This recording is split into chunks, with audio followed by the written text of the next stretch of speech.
Hi friends, வாங்க இன்னைக்கு டே 22 TNPSC maths நம்ம இது வரைக்கும் பார்த்துக்கிட்டு இருக்கோம். கடைசியாக காம்பவுண்ட் இன்ட்ரெஸ்ட் பார்த்துருக்கோம்.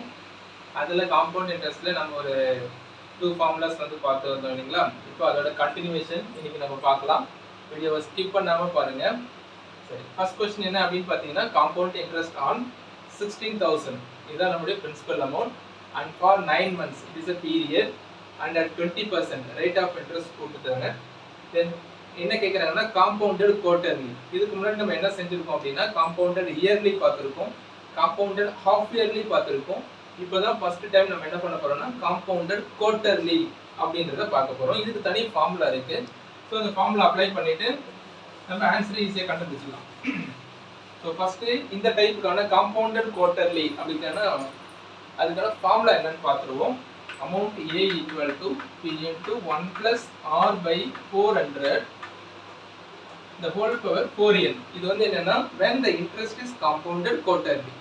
Suppose the interest is compounded half yearly என்ன பண்ணுவோம்னா R by 200 whole power 2n, yearly னா R by 100 whole power n. இதுதான் மூணுக்கும் உள்ள வித்தியாசம். நல்லா புரிஞ்சுங்க. இயர்லினா R by 100 power n, half yearly னா R by 200 power 2n, குவார்டர்லினா R by 400 into பவர்ல 4n. இதாங்க டிஃபரன்ஸ். ரொம்ப ரொம்ப சிம்பிள் தான், ஈஸியாக ஞாபகம் வச்சுக்கலாம். சரி, இப்போ இந்த ஃபார்முலாவில் என்னென்னலாம் கொடுத்துருக்காங்க. Principal amount A equal to 16,000 சொல்லியிருக்காங்க.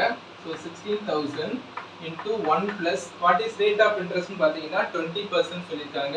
So 20 by 400 and the whole power 4 into n வந்து என்ன சொல்லியிருக்காங்கன்னா 9 months. இங்கே தான் நம்ம ஒரு முக்கியமான விஷயம் கொடுத்துருக்கணும், கவனிக்கணும். n equal to 9 monthல சொல்லியிருக்காங்க. ஸோ இந்த n equal to 9ன்றத மந்த் வந்து இங்கே அப்ளை பண்ணக்கூடாது. ஏன்னா இந்த இங்கே இருக்கிற n வந்து ஆல்வேஸ் ரெஃபர்ஸ் என்னது இயர் தான். என்னன்னா இயரில் தான் நம்ம இன் டேர்ம்ஸ் ஆஃப் இயரில் தான் நம்ம சொல்லணும். ஆனால் இங்கே என்ன சொல்லியிருக்காங்கன்னா மந்த்தில் சொல்லியிருக்காங்க.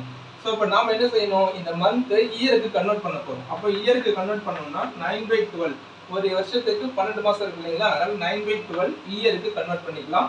தென் இதை சிம்பிளை பண்ணோம் அப்படின்னா 3/4 இயர். அப்போ 9 month is equal to 3/4 year. So இப்போ இந்த வேல்யூ தான் நம்ம இந்த எண்ணில் சப்ஸ்டிட் பண்ணணும். ஸோ அப்போ நம்ம என்ன பண்ணலாம்னா இங்கே 4 into 3/4ன்னு எடுத்துக்கலாம். சரிங்களா.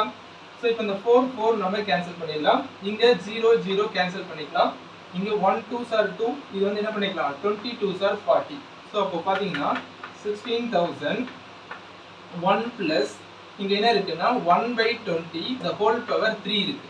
இங்கே LCM எடுத்துக்கலாமா. 20 into 120 plus 121, அதனால 16,000 21/20 the whole power 3.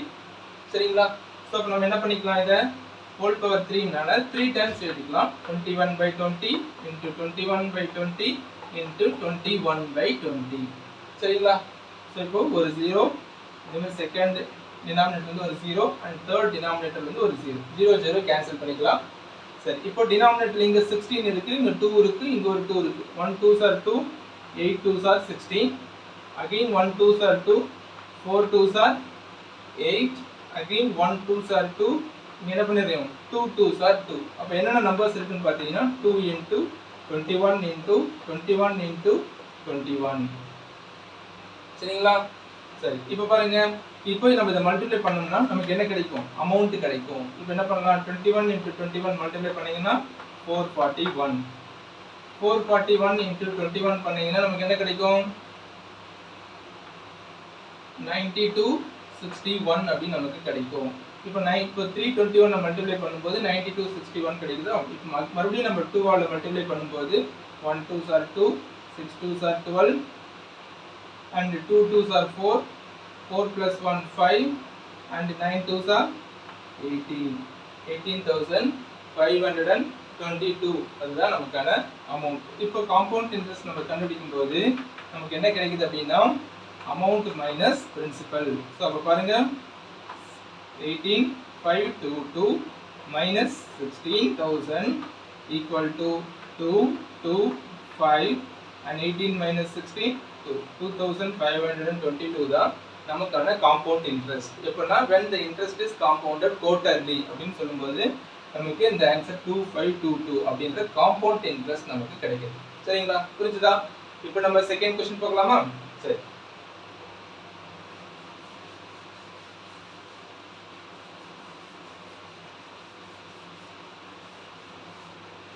Second question பாருங்க, the time taken for 4400 to become 4851 at 10% compounded half yearly. So இதில் ஏதோ ஒரு டேட்டா வந்து அவங்க என்ன கேட்குறாங்கன்னு பாருங்க. the time taken எவ்வளோ டைம் ஆகுது for the rupees 4400 to become, அதாவது 4400 வந்து 4851 சேஞ்ச் ஆயிருக்கு at 10%. Compounded half yearly time மெத்தடில் வந்து இந்த மாதிரி ஒரு பிரின்சிபல் அமௌண்ட்டு இந்த மாதிரி டோட்டல் அமௌண்ட்டாக மாறி இருக்கு அப்படின்னா அதுக்கு எவ்வளோ டைம் எடுத்திருக்கு அப்படின்றத கொஸ்டின் கேட்குறாங்க. சரி, இப்போ வாங்க நம்பர் 212. இதில் என்னென்ன டேட்டாஸ் கொடுத்துருக்காங்க அப்படின்னு பார்த்தீங்கன்னா பிரின்சிபல் அமௌண்ட் 4400 சொல்லியிருக்காங்க, அண்ட் டோட்டல் அமௌண்ட் 4851 சொல்லியிருக்காங்க, அண்ட் ரேட் ஆஃப் இன்ட்ரெஸ்ட் 10% சொல்லியிருக்காங்க, அப்புறம் ஹாஃப் இயர்லி அப்படின்னு சொல்லியிருக்காங்க. இதெல்லாம் அந்த கொஸ்டின்ல இருக்கிற டீடைல்ஸ். இப்போ இந்த டீடைல்ஸ்லாம் எடுத்துட்டு இப்போ என்ன தெரியல அப்படின்னா என்னன்றது என்னன்றது நமக்கு தெரியல. எவ்வளோ டைம்ல this principal amount become this amount அதுதான் நம்ம கண்டுபிடிக்க போகிறோம். இப்போ ஹாஃப் இயர்லின்னு சொன்னதுனால ஹாஃப் இயர்லிக்கான ஃபார்முலா வந்து ஃபர்ஸ்ட் எழுதிக்கலாம். A equal to principal 1 + r/200 the whole power 2n. கரெக்டுங்களா? இதுதான் நம்ம ஹாஃப் இயர்லிக்கான ஃபார்முலா. இதில் என்னென்ன டேட்டாஸ் கொடுத்துருக்காங்க? A given, அப்போ 4851 equal to principal 4400 into 1 plus rate of interest வந்து என்ன சொல்லிட்டாங்க? 10. So 10/200 and the whole power 2n. nன்றத நமக்கு தெரியாது, n தான் நம்ம கண்டுபிடிக்க போறோம். ஸோ அப்போ என்ன பண்ணலாம்? 0 0 கேன்சல் பண்ணிக்கலாம். ஸோ இங்க என்ன செய்யலாம் அப்படின்னா 4400 4851 divided by 4400 இங்கே நம்ம எடுத்துட்டு வந்துடலாம். ஏன்னா ப்ராடக்ட்ல இருக்கு, லெஃப்ட் ஹேண்ட் சைடு வரும்போது டினாமினேட்டர்ல வந்துடும். இங்க வந்து பாத்தீங்கன்னா எல்சிஎம் எடுத்துக்கலாம். இங்க 1 இருக்கு, இங்க 20 இருக்கு, இங்க 1 இருக்கு. 20 into 1 20 1/20 the whole power 2n. ஓகேங்களா? சரி, இது வந்து ரொம்ப சிம்பிள் தான். இப்போ 4851 4400 இருக்கு இல்லையா? ஸோ இந்த நம்பர்ஸ் எல்லாம் வந்து நம்ம எப்படி இதை சால்வ் பண்ண போறோம் அப்படின்றதான் ரொம்ப முக்கியமான விஷயங்கள் நம்ம பார்க்க போறது. சரி, இந்த 4851 and 4400 இப்போ நம்ம வந்து பிரைம் ஃபேக்டரைஸ் பண்ணிக்கலாம். சரி, இப்போ பாருங்க, இப்போ நம்ம என்ன கான்செப்ட் என்னன்னா ரெண்டு பேஸும் சேம் சொல்லிட்டு பவர் வந்து ஈக்குவல் பண்ண போறோம். இதுதான் நம்ம வந்து எக்ஸ்போனன்ட் ஐடியா தான் நம்ம யூஸ் பண்ண போறோம். சரி, இப்போ சொல்லணும் அப்படின்னா நம்ம என்ன பண்ணணும்? ஃபர்ஸ்ட் இந்த லெஃப்ட் ஹேண்ட் சைடை வந்து இந்த பேஸுக்கு நம்ம இந்த மாதிரி 21/20 ஃபார்மேட்டுக்கு கன்வெர்ட் பண்ணணும். கன்வெர்ட் பண்ணாதான் பவர் ஈக்குவல் சொல்லிட்டு we can find n இல்லையா? இதுதான் ஐடியா. ஸோ இதை கண்டுபிடிக்கிறதுக்கு ஒரு ஈஸியான ஐடியா என்ன சொல்றோம் அப்படின்னா இந்த மாதிரி லார்ஜர் நம்பர் வரும்போது நம்ம என்ன பண்ணிக்கலாம்னா பிரைம் ஃபேக்டரைஸ் பண்ணிக்கலாம். நம்ம எந்த அளவுக்கு ஃபேக்டரைஸ் பண்ண முடியுமோ அந்த அளவுக்கு ஃபேக்டரைஸ் பண்ணிங்கன்னா தான் இதை சால்வ் பண்ணுறது நமக்கு வந்து ஈஸியாக இருக்கும். ஸோ இப்போ பார்த்தீங்கன்னா இது வந்து ஃபர்ஸ்ட் எடுத்த உடனே நம்ம என்ன பண்ணிக்கலாம்? 10ஆல் பண்ணிங்கன்னா 440 கிடைக்கும். அகெயின் 10ஆல் பண்ணிங்கன்னா 44 கிடைக்கும். அகெயின் 44 இஸ் 4ஆல் பண்ணிக்கலாமா? 4ஆல் பண்ணிங்கன்னா நமக்கு 11 கிடைக்கும். இங்கே 11 கிடைக்கும். சரிங்களா? அதே போல் நம்ம என்ன பண்ணிக்கலாம்? 4851 இதை நம்ம அது மாதிரி சிம்ப்ளை பண்ணிக்கலாம். ஸோ இதை வந்து நம்ம பிரைம் ஃபேக்டரைஸ் பண்ணும்போது என்னென்ன நம்பர்ஸ்லாம் நம்ம பண்ணிக்கலாம் அப்படின்னு பார்த்தீங்கன்னா ஃபர்ஸ்ட் 3 எடுத்துக்கலாம். 3ல எடுத்தீங்கன்னா 16 3s are 48. இங்கே வந்து ஒரு 1 3s are 3 இருக்கும் அண்ட் 7 இருக்கும். அகெயின் 3ஆல் பண்ணலாமா? இப்போ என்ன கிடைக்கும்? 5 3s are 15 ப்ளஸ் 1 கிடைக்கும். 3 3s are 9 ப்ளஸ் 2 கிடைக்கும். அண்ட் 27ல் 9 3s are நமக்கு 27. ஸோ இப்போ என்ன பண்ணிக்கலாம்? மறுபடியும் 7 பண்ணிக்கலாம். இப்போ 7 எடுத்தீங்க அப்படின்னா 7 7s are 49 கிடைக்கும். பேலன்ஸ் 4 கிடைக்கும். மறுபடியும் 49, அப்போ 7 கிடைக்கும். ஸோ இப்போ பார்த்தீங்கன்னா மறுபடியும் 7 போட்டிங்கன்னா you will get 11. ஸோ இப்போ 11 இங்கே 1 கிடைக்கும். சரிங்களா? இப்போ பாருங்க பிரைம் ஃபேக்டரைஸ் பண்ணதுனால நியூமரேட்டர் வந்து product of some number, denominator product of some நம்பர்னு சொல்லலாம். ஸோ இப்போ பார்த்தீங்கன்னா இதனுடைய ப்ராடக்ட்ல ரெண்டு காமனாக இருக்கிறது வந்து பார்த்தீங்கன்னா 11. ஸோ இந்த 11 நம்ம கேன்சல் பண்ணிக்கலாம். ஸோ இப்போ அடுத்து என்ன செய்ய போகிறோம் அப்படின்னா இந்த நம்பர்ஸ்லாம் ஞாபகம் வச்சுக்கோங்க. இப்போ பாருங்க இங்கே என்ன இருக்கு? 3 into 3 into 7 into 7 into 11 by இங்கே என்ன கிடைச்சிருக்குன்னா 10 into 4 into 11 இந்த மாதிரி நமக்கு கிடைச்சிருக்கும் இல்லைங்களா? இப்போ இந்த 11 நம்ம கேன்சல் பண்ணிட்டோம் அப்படி. ஸோ இங்கே டினாமினேட்டரில் இன்னொரு 10 வரும். அதை பார்த்துட்டு இங்கே 2 10 இருக்கும். 10 into 4 into 11. ஏன்னா இது எக்ஸாக்டா வந்து உங்களால 21/20 பேஸ்ல கொண்டு வர முடியாது. லார்ஜர் நம்பர் இருக்கும்போது பிரைம் ஃபேக்டரைஸ் பண்ணீங்க அப்படின்னா நம்ம ஈஸியா வந்து அந்த நம்பரை இப்போ 11 வந்து எக்ஸ்ட்ரா இருக்கும், அதை நம்ம கேன்சல் பண்ணிக்கலாம். கேன்சல் பண்ணிட்டோம்னா ரிமைனிங் இருக்கிற ஃபேக்டர் வந்து என்ன இருக்கும், இங்க 2 3 இருக்கு, இங்க 2 7 இருக்கு இல்லைங்களா. அப்போ என்ன பண்ணிக்கலாம், நம்ம 3 7s are ஒரு 21 ஸ்கொயர்ட்னு எழுதிக்கலாம் நியூமரேட்டர் வந்து. டினாமினேட்டர்ல வந்து பாருங்க 2 10 இருக்கு, ஒரு 4 இருக்கு. ஒரு 4னா அந்த 4க்குள்ள 2 2 இருக்கும் இல்லைங்களா. இப்போ நம்ம என்ன பண்ண போறோம்னா ஸ்கொயரா எழுத போறோம். ஏன்னா 2 3 2 7 இருக்கிறதுனால ஒரு 3 7s are 21 ஸ்கொயர்னு நம்ம சொல்லிட்டோம். அதே மாதிரி இங்க டினாமினேட்டர் 2 10 இருக்கு, 2 2 இருக்கிறதுனால by 20 ஸ்கொயர்னு நம்ம சொல்ல போறோம். இதுதான் நம்மளுடைய ஐடியா. ஸோ அப்போ ஜென்ரலா நமக்கு என்ன கிடைக்குது அப்படிங்கிற இடத்துல இருந்து அப்படின்னா 21/20 the whole ஸ்கொயர் நமக்கு ஓரளவுக்கு ஒரு முடிவுக்கு வந்துடும். 21/20 லார்ஜர் நம்பர் வரும்போது பிரைம் ஃபேக்டர் வந்து ரொம்ப ஈஸியா நமக்கு டைம் சேவ் பண்ணும். அப்புறம் இங்க 21/20 the whole power 2n இருக்கு சரிங்களா. ஸோ இப்போ நம்ம என்ன பண்ணிக்கலாம், பேஸ் சேமா இருக்கிறதுனால பவர் வந்து ஈக்குவலா இருக்கும். அதனால 2n = 2 அப்படின்னா n = 1. அப்போ n = 1 என்ன சொல்லலாம், the time taken for அப்போ 4400 4851 மாறுறதுக்கு காம்பவுண்டட் ஆஃப் இயர்லி மெத்தட்ல 1 இயர் தான் டைம் எடுத்துக்கும் அப்படின்றது நமக்கு தெரியும் சரிங்களா. ஓகேவா. இப்போ நெக்ஸ்ட் क्वेश्चन பார்க்கலாமா.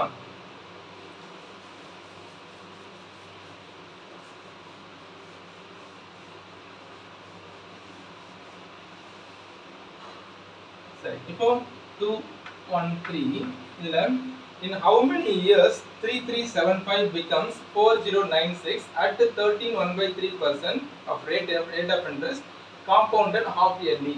the same type தான். நீங்க இந்த வீடியோவை ஸ்கிப் பண்ணிட்டு பாஸ் பண்ணிட்டு நீங்க இதுக்கான ஆன்சரை நீங்க வொர்க் அவுட் பண்ணி பார்த்து சொல்லுங்க. சரி, இப்போ அதே ப்ராப்ளம் தான். அப்ப a = p * 1 + r/200 half yearly தான, நல்லா செக் பண்ணிக்கங்க. the whole power 2n. So இதுல பிரின்சிபல் அமௌண்ட் என்ன சொல்லியிருக்காங்க அப்படின்னா Pன்றது 3375 அண்ட் அமௌண்ட் A வந்து என்னன்னா 4096 அண்ட் ரேட் ஆஃப் இன்ட்ரெஸ்ட் என்ன அப்படின்னா 13 1/3. ஸோ இதை மட்டும் நம்ம என்ன பண்ணிக்கலாம், 3 13s are 39 + 1 40/3 அப்படின்னு நம்ம சொல்லிக்கலாம். ஸோ இதில் n தான் என்னன்னு கேட்குறாங்க, ஹவு மெனி இயர்ஸ் கேட்குறாங்க. ஸோ அப்போ சப்ஸ்டிட் பண்ணிக்கலாம்.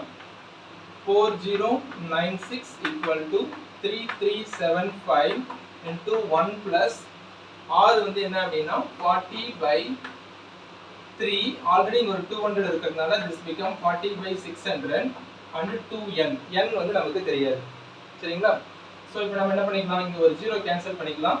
இதை லெஃப்ட் ஹேண்ட் சைடு ஷிஃப்ட் பண்ணீங்கன்னா 4096 / 3375 = ஸோ இங்க என்ன பண்ணலாம்னா இங்க 1 4s are 4, 15 4s are 60. அதனால டினாமினேட்டர்ல 15 இருக்கு, நியூமரேட்டர்ல 1 இருக்கு. கிராஸ் மல்டிப்ளை பண்ணிடுங்க. 15 + 1 16/15 the whole power 2n. whole power 2n. So இப்போ பாருங்க இது வந்து ரொம்ப சிம்பிள் தான். அதாவது முன்னாடி பார்த்த क्वेश्चन மாதிரி இந்த क्वेश्चन இருக்காது. ஏன்னா 4096 3375 வந்து பர்ஃபெக்ட் கியூப் நம்பர். ஆனா லாஸ்ட் क्वेश्चनல நம்ம பார்த்தது பர்ஃபெக்ட் கியூப் நம்பர் கிடையாது. அதனால கியூப் நம்பரோ ஸ்கொயர் நம்பரோ எந்த கேட்டகரியிலுமே வரல. அதனால தான் நம்ம என்ன பண்ணோம், பிரைம் ஃபேக்டரைசேஷன் யூஸ் பண்ணிக்கிட்டோம். இங்க வந்து அப்படி கிடையாது. 4096 வந்தது பர்ஃபெக்ட் கியூப் தான், 3375 பர்ஃபெக்ட் கியூப் தான். அது என்னன்னு பாத்தீங்கன்னா 16/15 the whole power 3 which is equal to 16/15 2n. So இங்கே நம்ம மேக்ஸை பொறுத்த வரைக்கும் சில பர்ஃபெக்ட் ஸ்கொயர் நம்பர், சில பர்ஃபெக்ட் கியூப் நம்பர் இதெல்லாம் வந்து நம்ம கொஞ்சம் கான்ஸ்டன்ட்டாக ஞாபகம் வச்சுருக்கோம் அப்படின்னா சீக்கிரமாக வந்து நம்ம ஆன்சரை போட்டு டைமுக்குள்ளே நம்ம முடிச்சுட்டு அடுத்த கொஸ்டின் நம்ம சால்வ் பண்ணிடலாம். ஸோ 16 கியூப் தான் 4096 அண்ட் 15 கியூப் தான் 3375. ஸோ அந்த நம்மளுக்கு ஒரு மெமரி இருந்துச்சு அப்படின்னு பார்த்தீங்கன்னா ரொம்ப ஃபாஸ்ட்டாக நம்ம கேல்குலேஷன் முடிச்சிடலாம். ஸோ திஸ் இம்ப்ளைஸ் நமக்கு என்ன கிடைக்கும்னா 2n = 3. This implies n = 3/2. 3/2னா என்ன அப்படின்னா 1.5 years. அப்போ இந்த 3375 அமௌண்ட் 4096 மாறுறதுக்கு நமக்கு எவ்வளவு டைம் எடுத்திருக்கு, 1.5 hour 1.5 year வந்து நமக்கு டைம் எடுத்துருக்கு சரிங்களா. புரிஞ்சுதா. நம்ம லாஸ்ட் கிளாஸ்ல காம்பவுண்டட் இயர்லி அப்படின்னா டைம் கண்டுபிடிக்கிற ப்ராப்ளம் பார்த்துருக்கோம். இந்த क्वेश्चनல இந்த ப்ராப்ளத்தை இங்க வந்து இன்னைக்கு என்ன பண்ணிருக்கோம்னா காம்பவுண்டட் ஆஃப் இயர்லில எப்படி டைம் கண்டுபிடிக்கிறது அதை பார்த்துருக்கோம்.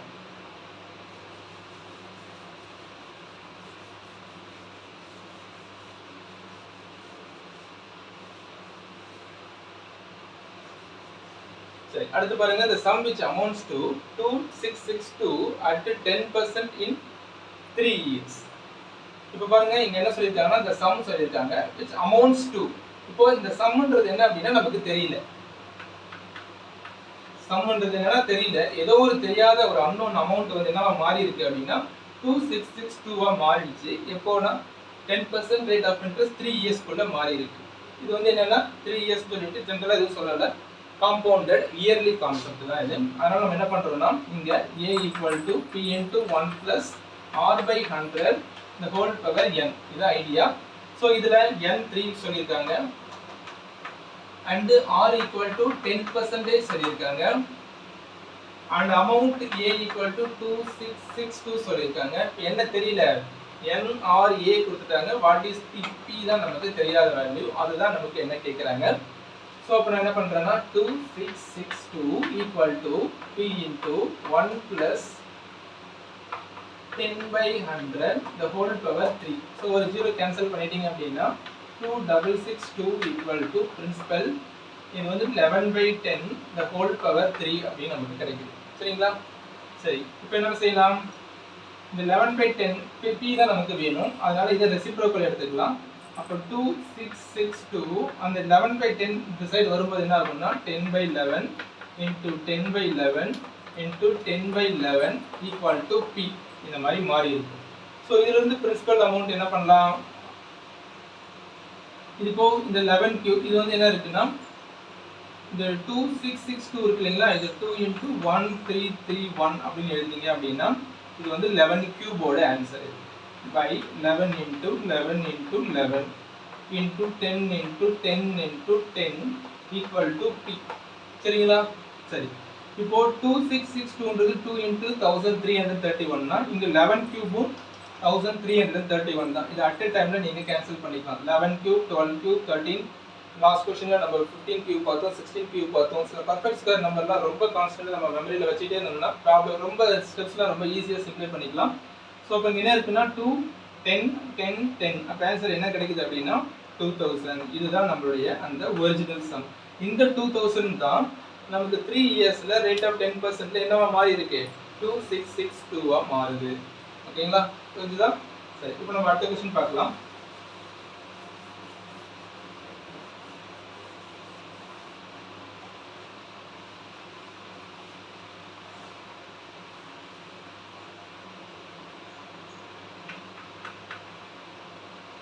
இங்க பாருங்க, the value of a motorcycle 2 years ago was 70,000 and it depreciated at the rate of 4% per annum. Find its present value. சரி, இப்போ நம்ம பார்த்தது இதுவரைக்கும் பார்த்தது எல்லாமே வந்து பேங்கிங் ப்ராப்ளம்ஸ் பார்த்தோம். ஸோ ஒரு compound interest half yearly, quarterly, yearly இந்த கான்செப்ட்ல அது என்னவா சேஞ்ச் ஆகுது, அது ரேட் ஆஃப் இன்ட்ரெஸ்ட் என்னவா இருக்கும், என்னவா இருக்கும் அப்படின்ற டீடைல்ஸ்லாம் பார்த்தோம். இதுக்கப்புறம் நம்ம பார்க்க போகிறது காம்பவுண்ட் இன்ட்ரெஸ்ட் ஃபார்முலா தான் யூஸ் பண்ண போகிறோம். ஆனால் அடுத்த டைப். அது என்ன டைப் அப்படின்னா இங்கே வந்து டிப்ரிசியேஷன் அப்படின்னு சொல்லுவாங்க. இப்போ நம்ம ஒரு வண்டி வாங்கணும் அப்படின்னா அந்த வண்டியோட வேல்யூஸ் வந்து ஒவ்வொரு வருஷமும் என்ன ஆகும்னா குறைஞ்சிட்டே இருக்கும். இப்போ நம்ம ஒரு வண்டியை 1 லேக்குக்கு வாங்கணும் அப்படின்னா அந்த செகண்ட் இயரில் அதே 1 லேக்கு நம்ம ரீசேல் பண்ண முடியாது. அப்போ ரீசேல் பண்ணும்போது கொஞ்சம் வேல்யூ வந்து குறைஞ்சிருக்கும். ஒரு கார் வாங்கினாலோ இல்லை ஒரு பஸ் எது வாங்கினீங்கனாலும் இந்த வெஹிக்கல்ஸ் வாங்கும்போது இப்போ ஒரு ஃப்ரிட்ஜ், ஏசி, வாஷிங் மிஷின் எது வாங்கினீங்கனாலும் அதை ரீசேல் பண்ணும்போது அதோட வேல்யூ வந்து குறைஞ்சிடும். ஸோ அதை தான் வந்து என்ன சொல்கிறாங்கன்னா டெப்ரிசியேஷன் அப்படின்னு சொல்கிறாங்க. அப்போ அந்த வேல்யூ குறையும் போது அதோட வேல்யூவை நம்ம எப்படி கால்குலேட் பண்ணுறது அப்படின்றது தான் இப்போ நம்ம பார்க்க போகிறோம். சரிங்களா? பார்க்கலாமா? ஸோ அதுக்கான ஃபார்முலா என்ன அப்படின்றத இப்போ நம்ம பார்க்குறோம். the value of a motorcycle. இப்போ டிக்ரீஸ் ரேட் இதில் வந்து நம்ம என்ன சொல்ல போகிறோம்னா இதில் இன்க்ரீஸ் ரேட் இது மாதிரி நம்ம ரெண்டு விதமான விஷயம் பார்க்க போறோம். இந்த டிக்ரீஸ் ரேட் தான் நம்ம என்ன சொல்றோம்னா டெப்ரிசியேஷன் அப்படின்னு நம்ம சொல்றோம். இன்க்ரீஸை வந்து நம்ம என்ன சொல்லுவோம் அப்படின்னா growth ரேட் அப்படின்னு நம்ம சொல்லுவோம். சரிங்களா? இங்க ரெண்டு விதமான டேர்ம்ஸ் வந்து நம்ம காயின் பண்ண போறோம்.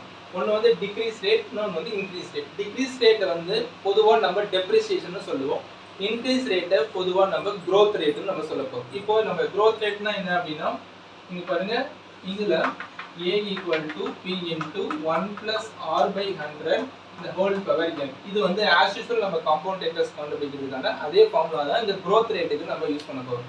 செகண்ட் டெப்ரிசியேஷன் வரும்போது நம்ம என்ன சொல்ல போறோம் அப்படின்னா a equal to p into 1 minus r by 100 the whole power n. நீங்க பாருங்க டெப்ரிசியேஷன் டிக்ரீஸ் ஆகும்போது, அதாவது சில பொருட்கள்லாம் நம்ம வாங்கும்போது அதோட வேல்யூ வந்து ஒவ்வொரு வருஷமும் குறைஞ்சிக்கிட்டே இருக்கும். இப்போ லேண்ட் வாங்கி போட்டோம்னா லேண்டோட ரேட் வந்து இன்க்ரீஸ் ஆகிட்டே இருக்கும். இப்போ பாப்புலேஷன் எடுத்துக்கிட்டீங்கன்னா பாப்புலேஷன் வந்து ஒவ்வொரு வருஷமும் இன்க்ரீஸ் ஆகிட்டே இருக்கும். ஸோ இதில் நம்ம இன்க்ரீஸ் க்ரோத் ரேட்டை யூஸ் பண்ணி சால்வ் பண்ண போகிறோம், அதாவது இந்த ஃபார்முலா. இப்போ சில பொருட்கள்லாம் வாங்கும்போது அது என்னவாகும் அப்படின்னா அது வேல்யூ குறைஞ்சிட்டே இருக்கும். பொருட்களுடைய மதிப்பு வந்து குறைய என்ன ஆகும்னா அது வந்து டிப்ரிசியேஷன் சொல்லுவோம், டிக்ரீஸ் ரேட். இந்த ஃபார்முலா பண்ணி நம்ம அதனுடைய வேல்யூவை கண்டுபிடிக்க போறோம். சரிங்களா? சரி வாங்க. இப்போ 215 என்ன கேட்டகரியில வருது அப்படின்னா டிப்ரிசியேஷன் கேட்டகரியில தான் வருது. அதனால நம்ம என்ன பண்ண போறோம்னா ஃபர்ஸ்ட் ஃபார்முலா யூஸ் பண்ணிக்க போறோம். இதுல ஒரு 2 இயர்ஸ் ago வந்து என்ன சொல்லியிருக்காங்கன்னா 70,000. இதுதான் நம்மளுடைய பிரின்சிபல் அமௌண்ட் நம்ம சொல்லியிருக்காங்க. அது பீரியட் இப்போ 2 வருஷத்துக்கு முன்னாடி இது வந்து 70,000 இருந்திருக்கு அந்த வேல்யூ, அந்த மோட்டார் சைக்கிளோட வேல்யூ. இப்போ அது வந்து என்ன ஆகுதுன்னா வருஷத்துக்கு 4% அப்படின்ற ரேட்ல வந்து அது டிப்ரிஷியேட் ஆகிட்டே இருக்கு. அதோட தரம் வந்து குறைஞ்சிக்கிட்டே வருது. அப்படின்னா அதோடைய ப்ரெசன்ட் வேல்யூ என்ன அப்படின்னு நம்ம கேட்குறாங்க. ஸோ அப்போ பார்த்தீங்கன்னா நம்மளுடைய பி வந்து நான் என்ன பண்ணுறேன்னா 17,000 எடுத்துக்கிறேன்.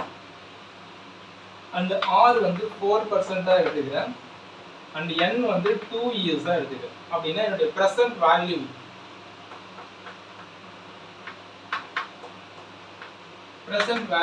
அதுதான் என்னுடைய அமௌண்ட்டா இருக்கும். அப்போ பிரின்சிபல் இங்க 70,000 into 1 minus 4 by 100 the whole power 2. சரிங்களா? ஸோ இப்போ நம்ம 4 வந்து கேன்சல் பண்ணீங்க அப்படின்னா இங்க என்ன கிடைக்கும்? 25 4 வந்து நமக்கு 100 கிடைக்கும் இல்லையா? ஸோ அப்போ இங்க 70,000 into 25 minus 1 இது என்ன ஆகுதுன்னா 24 by 25 the whole square அப்படின்னு நமக்கு கிடைக்குது. சரிங்களா? சரி இப்போ என்ன பண்ணிக்கலாம்? 70,000 into 24 by 25 into 24 by 25. சரியா? சரி இப்போ நம்ம என்ன பண்ணிக்கலாம்? 25ல இதை கேன்சல் பண்ண பார்க்கலாம். இது 225 இருக்கும். மறுபடியும் 225 வந்து 50, அதனால இங்க 20 இருக்கும். 20க்கு அப்புறம் என்ன இருக்கும்? ஒரு 0 எடுத்தீங்கன்னா 200 மாறிடும். 200ல 825 இருக்கும். அதனால இது ரெண்டுத்தையும் நம்ம என்ன பண்ணிக்கலாம்? 20 அப்படியே ஆட் பண்ணிக்கலாம். ஸோ இப்போ இன்னொரு 25 எடுத்துக்கலாம். இந்த 280ல எத்தனை இருக்கும் அப்படின்னு பார்த்தீங்கன்னா இதில் 28ல 125 இருக்கும். அண்டு பேலன்ஸ் வந்து 330ல இருக்கும். 30ல எவ்வளோ இருக்கும் பார்த்தீங்கன்னா அகைன் 125 தான் இருக்கும். இப்போ பேலன்ஸ் வந்து என்னவா இருக்கும்னா எவ்வளோ இருக்கும்? பேலன்ஸ் என்ன? 3 இருக்கும். அடுத்து 30 தான் வருது இல்லையா? ஸோ இப்போ நம்ம இந்த 20 கேன்சல் பண்ணும்போது 125 பேலன்ஸ் 3 30, அதில் ஒரு 25 இருக்கும். மறுபடியும் பேலன்ஸ் 5 50, அதில் 225 இருக்கும். அப்போ பார்த்தீங்கன்னா 112 into 24 into 24 தான் இருக்கு. ஸோ இப்போ 2 வருஷத்துக்கு அப்புறம் அதோட பிரசன்ட் வேல்யூ என்ன அப்படி இருக்கும்னா இதோட கால்குலேஷன் தான் நமக்கு இருக்கும். இப்போ A equal to 64,512. ஸோ இனிஷியலாக வந்து நமக்கு 70,000 அந்த மோட்டார் சைக்கிளோட விலை அப்படின்னா 2 வருஷத்துக்கு அப்புறம் அது டெப்ரிஷியேட் ஆகிட்டு அதோட ரேட் வந்து அந்த மோட்டார் சைக்கிளோட ரேட் வந்து என்னவா இருந்திருக்கும் அப்படின்னா அதாவது 4%ல அது டெப்ரிஷியேட் ஆனால் அதோட ரேட் வந்து 64,512 இருக்கிறதுக்கான வாய்ப்பு இருந்திருக்கும் அப்படின்றது தான் நம்ம இந்த ப்ராப்ளம்ஸ் மூலமா நம்ம கண்டுபிடிக்கிற வேல்யூ. சரிங்களா? சரி சரி இப்போ அடுத்த क्वेश्चन பார்க்கலாம்.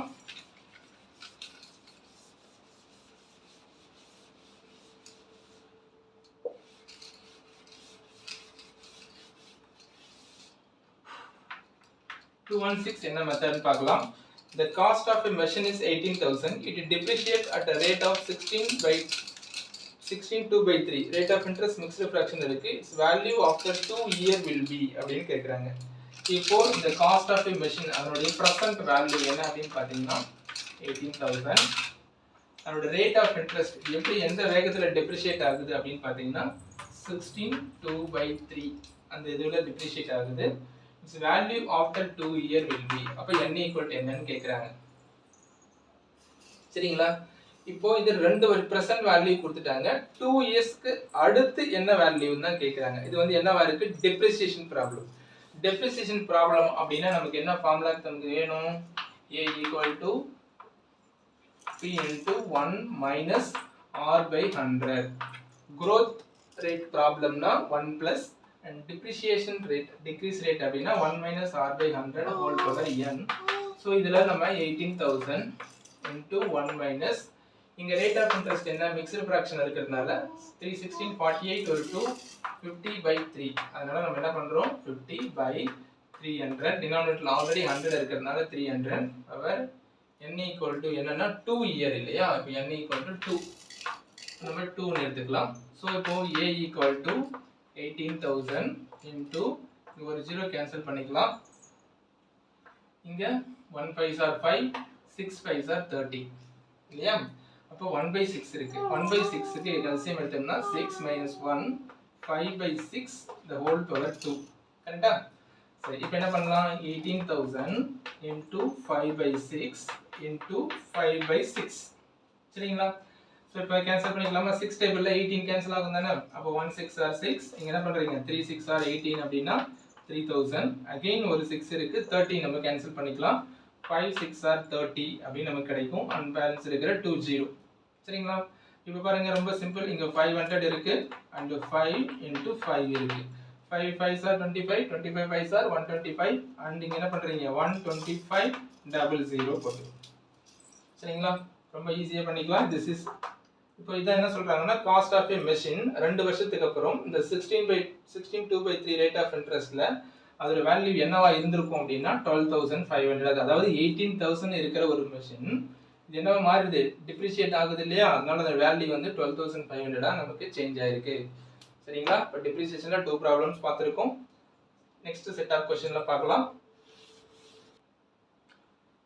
வாங்க நெக்ஸ்ட் செட் ஆஃப் ப்ராப்ளம்ஸ் பார்க்கலாம். So இதுல the population in a town is increasing at a 6% per annum. It was 23 87 65. அந்த அமௌண்ட்ல வந்து பாப்புலேஷன் இருக்கு அப்படி நம்ம சொல்லிருக்காங்க. in 2018ல பாப்புலேஷன் உடைய அமௌண்ட். சரி இப்போ क्वेश्चन என்ன அப்படினா find the population in 2016ல என்னவா இருந்திருக்கும் and find the population in 2020. இந்த ரெண்டு क्वेश्चन நம்ம பார்க்க போறோம். 2018ல we have some data. இப்போ நம்ம என்ன சொல்லணும் அப்படினா 2016ல என்னவா இருந்திருக்கும் 2020ல என்னவா இருந்திருக்கும்னு சொல்ல போறோம். பாப்புலேஷன் அப்படினாலே growth ரேட்டுக்குள்ள தான் வந்துரும். அப்பதான் நம்ம என்ன பண்றோம்? இன்கிரீஸ் ரேட் இல்ல growth ரேட் அப்படினு சொல்லிட்டு நான் இனிஷியலா ஒரு ஃபார்முலா சொல்லியிருந்தேன் ஃபர்ஸ்ட் பார்ட்ல. சோ அதுல என்ன ஃபார்முலா சொல்லியிருந்தோம்? நம்ம இன்கிரீஸ் ரேட் அப்படினு சொல்லும்போது a equal to p into 1 plus r by 100 whole power n. இதுதான் நம்ம இன்கிரீஸ் ரேட்டுக்கு ஃபார்முலா சொல்லியிருந்தோம். அதுலயே பாப்புலேஷன்லாம் எக்ஸாம்பிள் சொல்லியிருந்தேன். சோ இதுதான் நம்ம இங்க அப்ளை பண்ண போறோம். இதுல நமக்கிட்ட என்ன இருக்குன்னா பிரசன்ட் வேல்யூ, அதாவது 2018ல தான் இப்ப நம்ம இருக்கோம். 2018ல இருந்து நம்ம என்ன பண்ண போறோம்? 2016ல என்னவா இருந்திருக்கும் அப்படின்றது பாருங்க. அப்ப பிரசன்ட் வேல்யூ அப்படின்னா நமக்கு 2016ல என்ன பாப்புலேஷன் நமக்கு தெரியாது. அத நம்ம கண்டுபிடிக்க போறோம். அப்போ நமக்கு பிரின்சிபல் வேல்யூ என்ன அப்படின்றது நமக்கு தெரியலன்னு அர்த்தம். சரிங்களா? ஏன்னா 2016ல ஒரு பிரின்சிபல் இருந்திருக்கணும். அந்த பிரின்சிபலுக்கு தான் இங்க இருக்கிற இந்த 23 87 65 ஆன்சர் வந்திருக்க வாய்ப்பு இருக்கு. அப்படினா பிரசன்ட் வேல்யூ நம்ம சொல்லும்போது நம்ம 2018ல இருக்கிறதுனால நம்ம என்ன செய்றோம்? இங்க அமௌண்ட் வந்து 238765 இதுதான் நமக்கு தெரியும். பிரின்சிபல் என்னன்னு தெரியாது. சரிங்களா? இப்போ 1 plus rate of interest வந்து என்ன சொல்லிருக்காங்கன்னா 1 plus r by 100 and the whole power n. என்னன்னா நம்ம என்ன செய்ய போறோம்? 2 years தான். அதாவது 2016ல ஒரிஜினலா 2016ல ஒரு பிரின்சிபல் ஒரு ரேட் ஆஃப் இன்ட்ரஸ்ட் and இது 2 போட்டோம்னா நமக்கு இந்த ஆன்சர் கிடைச்சிருக்க வாய்ப்பு இருக்கு இல்லையா? ஆனா இப்போ நமக்கு என்ன தெரியுதுன்னா அந்த பிரின்சிபல் தெரியல. இப்போ இந்த தெரிஞ்ச வேல்யூஸ்லாம் வச்சிட்டு நம்ம என்ன பண்ண போறோம்னா பிரின்சிபல் கண்டுபிடிக்க போறோம். அது ரேட் ஆஃப் இன்ட்ரஸ்ட் வந்து 6/100 நம்ம சொல்லிருக்கோங்க. சோ இதுல வந்து என்ன ஆகுதுன்னா 238765 equal to பிரின்சிபல். இங்க LCM எடுத்தீங்கன்னா நமக்கு என்ன கிடைக்கும்?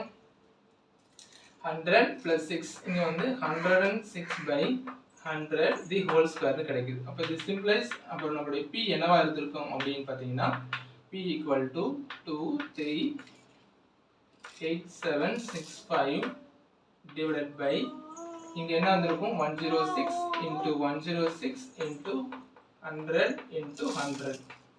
சரிங்களா? சரி இப்போ நாம இத சரி, இப்போ P நமக்கு என்னவா இருந்திருக்கும் அப்படின்னு பார்த்தீங்கன்னா இது எல்லாம் சிம்பிளை பண்ணீங்க அப்படின்னா 21 25 00 இதுதான் நம்மளுடைய ஒரிஜினல் பாப்புலேஷன் இன் 2016ல இருந்திருக்க வாய்ப்பு இருக்கு. சரிங்களா? இப்போ 2016 அப்படின்னா நம்ம என்ன சொல்லிருக்கோம்னா அங்க ஒரிஜினல் பாப்புலேஷன் என்ன தெரியாது, அதனால P னே அஸ்யூம் பண்ணிட்டோம். அண்ட் அமௌண்ட் டோட்டல் பாப்புலேஷன் வந்து இது இருந்திருக்க வாய்ப்பு இருக்கு. இது 2018ல அந்த 2 வருஷம் கேப்ல 6% ரேட் ஆஃப் இன்ட்ரெஸ்ட்ல. சரி, இப்போ அடுத்து பாத்தீங்கன்னா ஃபைண்ட் தி பாப்புலேஷன் இன் 2020. இப்போ நம்ம என்ன பண்றோம் 2018ல இருக்கோம். 2018ல என்ன பாப்புலேஷன் நமக்கு தெரியும். இப்போ 2020ல தான் நம்ம பாப்புலேஷன் கண்டுபிடிக்க போறோம். அதுக்கு ரேட் ஆஃப் 2018க்கும் 20க்கும் எவ்வளவு இயர்ஸ் டிஃபரன்ஸ் இருக்குன்னா 2 இயர்ஸ் தான் டிஃபரன்ஸ் இருக்கு. சோ அப்ப நம்ம என்ன பண்ண போறோம் இந்த இடத்துல இது வந்து 218 க்கான ஆன்சர். இதுல வந்து அதே ஃபார்முலா தான் a = p * 1 + r/100 the whole power n. இப்போ நம்ம 2018ல இருக்கோம்.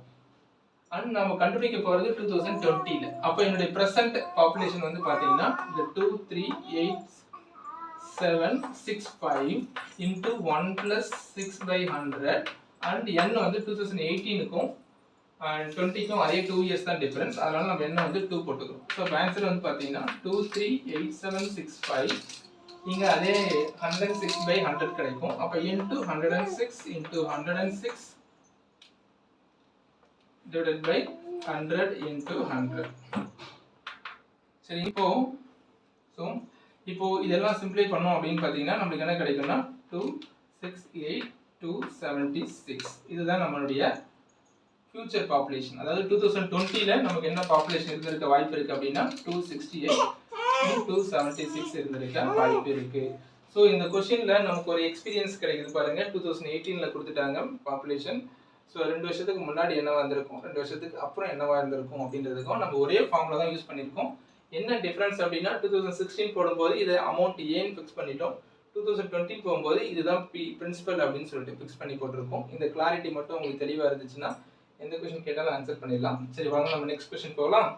இங்க the growth rate of a population of a town is 10%. இங்க growth rate இதே population ப்ராப்ளம் தான்.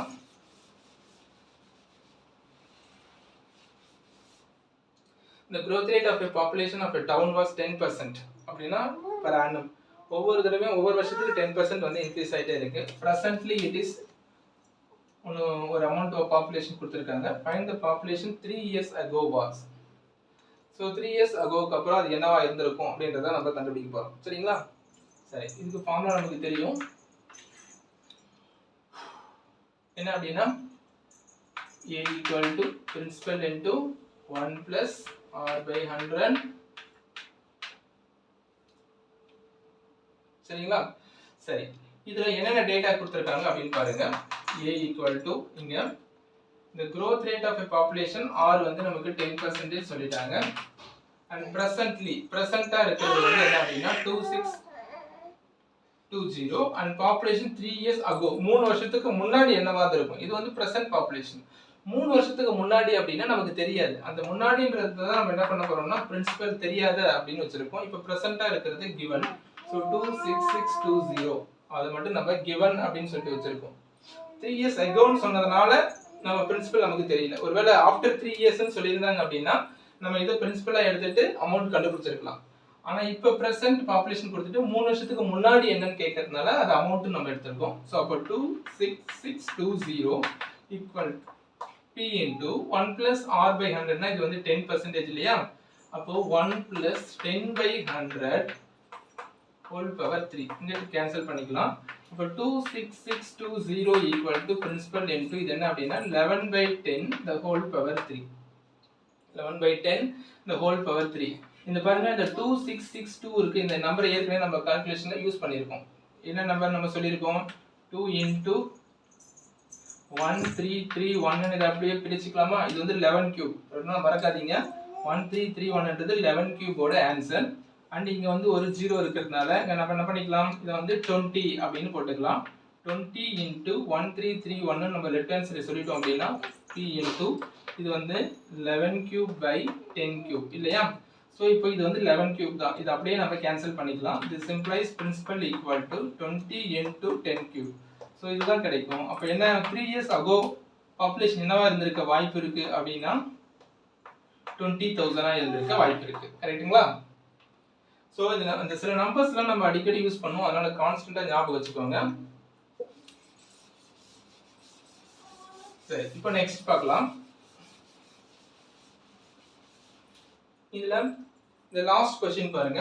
The bacteria in a culture grows by 5% in the first hour, decreases by 8% in the second hour, and again increases by 10% in the third hour. Find the count of bacteria after 3 hours. இங்க ஹவர்ஸ்ல கொடுத்திருக்காங்க. அதுவும் இல்லாம growth rate அப்படின்னு சொல்லியிருக்காங்க. அதே போல decrease rateன்னு கொடுத்திருக்காங்க. இங்க growth rate, decrease rate and increase rate. மறுபடியும் growth rate. இப்போ மிக்ஸ்ட் ஆகி வந்திருக்கு. அப்ப மிக்ஸ் ஆகி வந்திருக்கு அப்படின்னா அதோட ஃபார்முலா வந்து என்னவா இருந்திருக்கு வாய்ப்பு இருக்கு அப்படின்னா இங்க பாருங்க, இது ரொம்ப சிம்பிள் தான். principal into first growth rate அப்படினா என்ன சொல்ல போறோம், 1 plus r by 100. இது first hour தான். அப்ப n போட்டீங்கன்னா 1 தான் கிடைக்கும். செகண்ட் வந்து செகண்ட் ஹவருக்கு வந்து என்ன ஆகுதுன்னா டிக்ரீஸ் ஆகுது. அப்போ 1 மைனஸ் இது வந்து r1 ன்னு வெச்சுங்க. ஏன்னா இங்க 3 டிஃபரண்ட் ரேட் இருக்கு. r1 இருக்கு, r2 இருக்கு, r3. 3 டிஃபரண்ட் ரேட் இருக்கிறதுனால ஃபர்ஸ்ட் ரேட் வந்து r1 by 100, செகண்ட் வந்து என்ன பண்றீங்கன்னா r2 by 100, and third one வந்து என்ன பண்றீங்கன்னா 1 plus அது வந்து இன்கிரீஸ் ஆகுது. அப்போ 1 plus r3 by 100. இதுதான் வந்து இந்த பாக்டீரியா கல்ச்சர்ல இருக்கிற growth rate and கவுண்ட்கான ஃபார்முலா வந்து இதுதான். amount and equal to principal. First வந்து இன்கிரீஸ் ஆகுது, செகண்ட் டிக்ரீஸ் ஆகுது, தேர்ட் ஒன் வந்து இன்கிரீஸ் ஆகுது. 3 டிஃபரண்ட் ரேட் இருக்கு. சோ இப்போ என்ன சொல்லிருக்காங்கன்னா present count was எவ்வளவு சொல்லிருக்காங்கன்னா 10,000. சரிங்களா, இது வந்து present count சொல்லிட்டாங்க. after 3 hours தான் கேட்டிருக்காங்க. அதனால இங்க 1 plus first rate of first hourல வந்து என்ன இருக்கு அப்படினு பாத்தீங்கன்னா 5 by 100 இருக்கு. செகண்ட் வந்து பாத்தீங்கன்னா 8% இருக்கு. 1 minus 8 by 100 போடுறீங்க. and third ஒன்ல வந்து பாத்தீங்கன்னா 1 plus 10% இருக்கிறதுனால 10 by 100 எடுத்துக்கிறீங்க. so 10,000 into 105 by 100, இங்க 92 by 100, இங்க 110 by 100. so இதுல வந்து நம்ம என்ன பண்ணிக்கலாம், ஒரு 0 கேன்சல் பண்ணிக்கலாம், and இங்க இருக்கிற டபுள் 0 இங்க இருக்கிற டபுள் 0 நம்ம கேன்சல் பண்ணிக்கலாம். so the remaining numbers வந்து 105 92 into 11 and ஒரு 10 இருக்குங்க. so இந்த ரிமைனிங் இருக்கிற கால்குலேஷன் மட்டும் நம்ம சிம்பிளை பண்ணும்போது நமக்கு என்ன ஆன்சர் கிடைக்குதுன்னா 10626 அப்படின்ற நமக்கான ஆன்சர் கிடைக்கும். இதுதான் வந்து பாக்டீரியாவோட கவுண்ட் ஆஃப்டர் 3 hours. அந்த 3 ஹவர்ஸ்ல வந்து பாத்தீங்கன்னா ஃபர்ஸ்ட் ஹவர்ல இன்க்ரீஸ் ஆயிருக்கு, செகண்ட் ஹவர்ல டிக்ரீஸ் ஆயிருக்கு, தேர்ட் ஹவர்ல இன்க்ரீஸ் ஆயிருக்கு. எல்லாமே ஒவ்வொரு ஹவருக்கும் நம்ம தனித்தனியா கால்குலேட் பண்றதுனால இங்க பவர் எதுவுமே நமக்கு வராது. அதனால அதை கன்ஃபியூஸ் பண்ணிக்க வேண்டாம். இது வந்து first hour, second hour, third hour ஒவ்வொரு ஹவருக்கும் நம்ம தனித்தனியா போட்டதுனால பவர் n-க்கு இங்க வேல்யூ கிடையாது. சரிங்களா, சோ இதுதான் நம்மளுடைய ஆன்சர். சோ இன்னைக்கு நம்ம என்னென்ன பார்த்திருக்கோம் அப்படின்னா குவார்ட்டர்லி, காம்பவுண்டட் குவார்ட்டர்லி பார்த்திருக்கோம், அப்புறம் காம்பவுண்டட் ஹாஃப் இயர்லி இதுல டைம் கண்டுபிடிக்கிற மெத்தட் பார்த்திருக்கோம், அண்ட் கடைசி என்ன பார்த்திருக்கோம்னா டிப்ரிசியேஷன் ஆஃப் எ மெட்டீரியல் பார்த்திருக்கோம், அப்புறம் growth rate of a population. So இன்னைக்கு எக்ஸ்ட்ரா 3 ஃபார்முலாஸ் பார்த்திருக்கோம், எஸ்டர்டே 4 ப்ராப்ளம்ஸ் பார்த்திருக்கோம். அதனால இந்த 4 ஃபார்முலாஸ் அப்புறம் இன்னைக்கு பார்த்த இந்த 3 ஃபார்முலாஸ்லயும் பர்டிகுலரா வந்து பாத்தீங்கன்னா அந்த லாஸ்ட் ஒன் வந்து கொஞ்சம் டிஃபரெண்ட் கேஸா இருக்கு. ஸோ இது போல கொஸ்டின்லாம் வந்து எக்ஸாம்ல கேட்க வாய்ப்பு இருக்கு. அதனால நல்லா ப்ராக்டிஸ் பண்ணுங்க. Okay, thank you. அடுத்த கிளாஸ்ல பார்க்கலாம்.